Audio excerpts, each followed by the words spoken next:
Hello everybody and welcome back to another online Chinese history class with me, Tony. I'm finally back after a summer camp and a break. It's about 2 months since the last class, so we'll do a little bit of review for this class. Last class we left off on the Zhou Dynasty setting up and making their foundations. However, we'll be going a little bit back to review the Zhou tribe and the Shang Dynasty. I'll ask you all a couple of questions to refresh your memory. The first question is, who overthrew which king of the Xia Dynasty and created the Shang Dynasty? A. Ji Qi overthrew Jie. B. Tang overthrew Di Xin. C. Tang overthrew Jie. D. Jie overthrew Tang. Or E. Ji Chang overthrew Jie.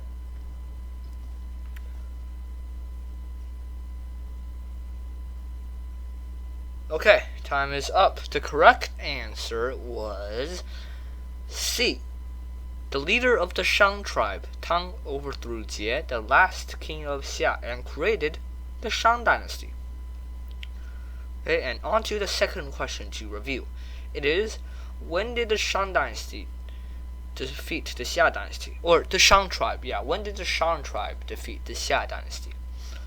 A. Around 1750 BCE, B. around 1600 BCE, C. around 1500 BCE, D. around 1450 BCE, or E. around 50 CE.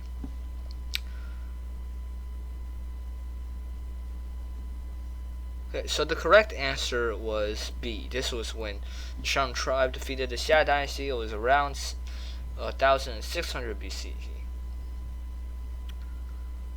The third question to review is, who overthrew which king of the Shang Dynasty and created the Zhou Dynasty?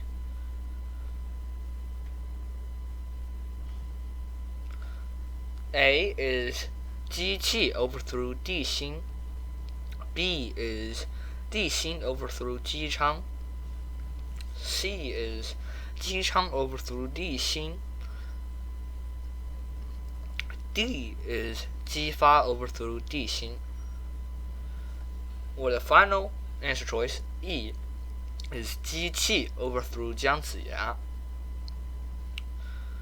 The correct answer was D. Ji Fa overthrew Di Xin. That was a fairly tricky one. I'll explain.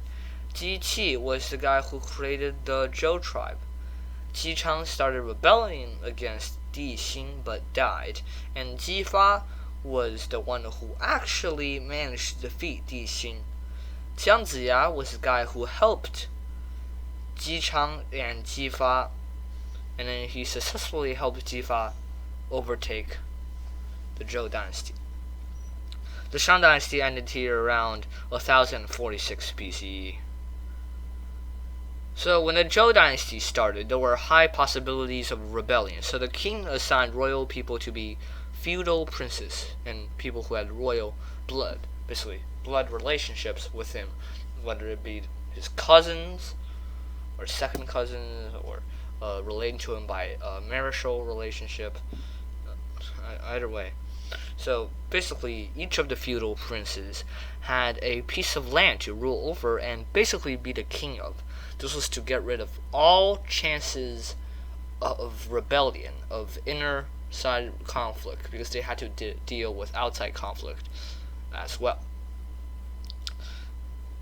And they didn't want that much problems to happen. So what were the 5 ranks of feudal princes in order of the ranks? A. Duke, Marquis, Count, Viscount, and Baron. B. Marquis, Viscount, Count, Baron, and then Duke. Or C. Prince, Duke, Marquis, Count, and then Baron. Or D. Duke, Count, Viscount, Baron, and Marquis. Or F.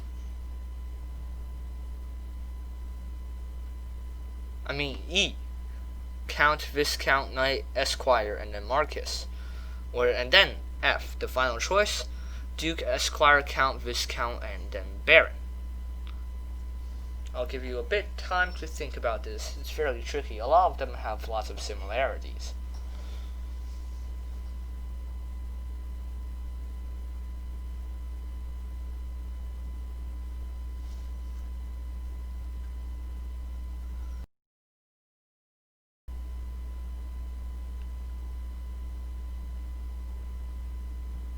Okay, so the correct answer was A.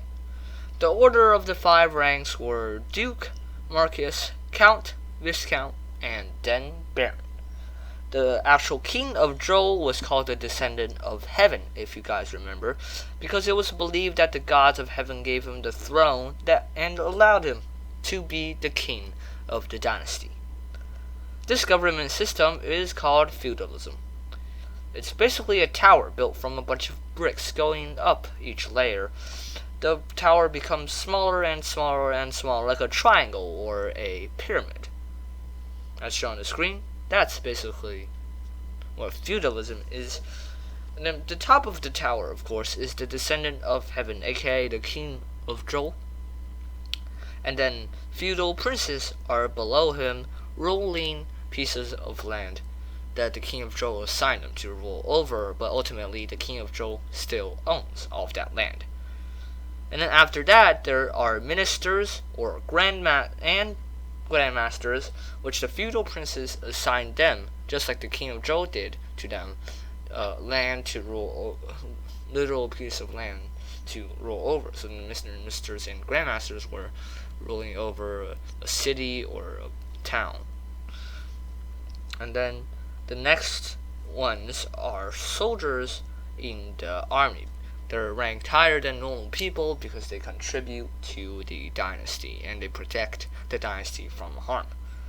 And then after that, there are civilians. Now you would think that civilians and people of the Zhou dynasty would be the lowest rank, but it isn't.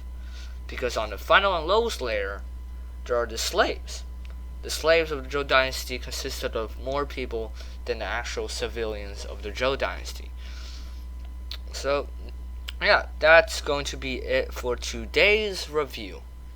And I hope you guys remembered most of this. And if you didn't, well, go back and review some of the videos if you want to. And I'll see you guys next time.